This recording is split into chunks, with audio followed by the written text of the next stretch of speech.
कार्तिक महात्म अध्याय 5। पिछले अध्याय में हमने सुना कि नारद जी जलंधर का वैभव देखने के लिए उसकी राजधानी में गए थे। जलंधर की राजधानी की यात्रा का वर्णन करते हुए नारद जी ने कहा, हे राजा पृथु, जलंधर ने वहां पहुंचने पर हमारा बहुत आदर सत्कार किया। वह भक्तिभाव और श्रद्धा से हमारा पूजन करके विनती करने लगा, महाराज कहिए आपका आगमन किस अभिप्राय से हुआ है, मेरे लिए क्या आज्ञा है। फिर हमने कहा, दैत्यराज कैलाश पर्वत पर गया था, वहाँ शिवजी और पार्वती जी का वैभव देखकर मैं चकित रह गया। अब तीनों लोगों का भ्रमण करते हुए मैंने यहाँ आकर आपकी समृद्धि भी देखी है। आपकी और शिवजी की समृद्धि और वैभव में किसी प्रकार का कोई अंतर नजर नहीं आता है। तुम्हारा वैभव तो स्त्री रहित है। कामदेव के शत्रु, शरीर पर भस्म लेपन करने वाले वीतरागी शिवजी के पास स्त्री रत्न के रूप में पार्वती जी हैं। यद्यपि तुम्हारे पास अनेक सुंदर स्त्रियां हैं, परंतु उनमें से एक भी ऐसी नहीं जिसकी तुलना पार्वती जी से की जा सके। अतः आपका सुंदर स्त्री से रहित यह अधूरा वैभव देखकर यही निश्चित हुआ कि शिवजी के समान सारे ब्रह्मांड में किसी का वैभव है ही नहीं। उनके पास पार्वती के रूप में ऐसी स्त्री है जिसको देखकर ब्रह्मा जी ने अनेक अप्सराएं रची हैं, परंतु एक भी पार्वती जी के समान नहीं बन सकी है। नारद जी ने आगे राजा पृथु से कहा, हे राजन, मैं तो केवल इतनी बात कहकर वहां से चला आया, परंतु पार्वती जी की अपूर्व सुंदरता की बात सुनकर जलंधर कामदेव से पीड़ित हो गया।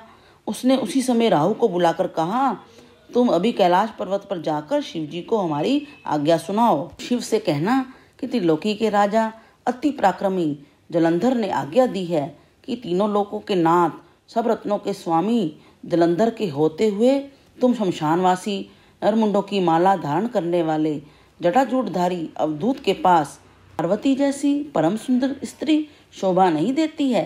तीनों लोकों का स्वामी होने के कारण सभी रत्नों पर मेरा अधिकार। पार्वती स्त्री रूप में रत्न है, अतः मैं मेरे पास ही सुशोभित हो सकती है। दैत्यराज जलंधर की आज्ञा पाकर राहु उसी समय चंद्रमा के समान उज्ज्वल कैलाश पर्वत पर जा पहुंचा। अपनी भयानक दृष्टि से दीप्यमान कैलाश पर्वत को काला कर दिया। तब भगवान शिव के द्वारपाल नंदी द्वारा शिव के सम्मुख उपस्थित किए जाने पर राहु ने दैत्यराज जलंधर की उपरोक्त आज्ञा सुना दी। राहु की यह बात सुनते ही भगवान शिव की दोनों भ्रुकुटियां कमान के समान तन गई। उनकी भौं से एक अति भयंकर पुरुष उत्पन्न हुआ जो सिंह के समान मुंह वाला था। उसके लाल लाल अग्नि के समान वक्राल नेत्र थे। उसके सारे शरीर पर बड़े बड़े बाल खड़े हुए थे। उत्पन्न होते ही वह भयंकर मनुष्य विकराल मुख फैलाकर राहु को खा जाने के लिए आगे बढ़ा। अब तो राहु भयभीत होकर कहने लगा, हे देवों के देव महादेव, एक तो मैं ब्राह्मण हूँ, दूसरे दूत के रूप में आया हूँ, अतः आप कृपा करके मुझे मत मारिए। राहु की यह बात सुनकर भगवान शंकर ने उसको आकाश में फेंक दिया। तब वह भयंकर पुरुष शिव जी के पास आया, विनीत स्वर से बोला, मैं भूखा हूँ, कृपा कर मुझे कुछ खाने को दीजिए। तब शिव जी ने कहा, तुम अपने हाथ पैर को खा जाओ। शिव जी की आज्ञा पाते ही वह अपने हाथ और पैरों सहित सारे धड़ को ही खा गया। जब केवल मुख ही शेष रहा, तब भगवान शंकर ने प्रसन्न होकर कहा, तुमने मेरी आज्ञा का पालन किया है, इसलिए तुम्हारा नाम कीर्ति मुख प्रसिद्ध होगा और आज से मैं तुम्हें अपना द्वारपाल नियुक्त करता हूँ। पहले पूजा तुम्हारी होगी, उसके बाद मेरी होगी। तुम्हारी पूजा के बिना हमारी पूजा निष्फल ही रहेगी। उधर शिवजी के द्वारा आकाश में फेंका गया राहु बर्बर देश में जाकर गिरा। राहु की ऐसी दशा सुनकर जलंधर अत्यंत क्रोधित हुआ। शिवजी से लड़ने हेतु दैत्यों की 1 करोड़ सेना लेकर अपने पुर से बाहर निकला।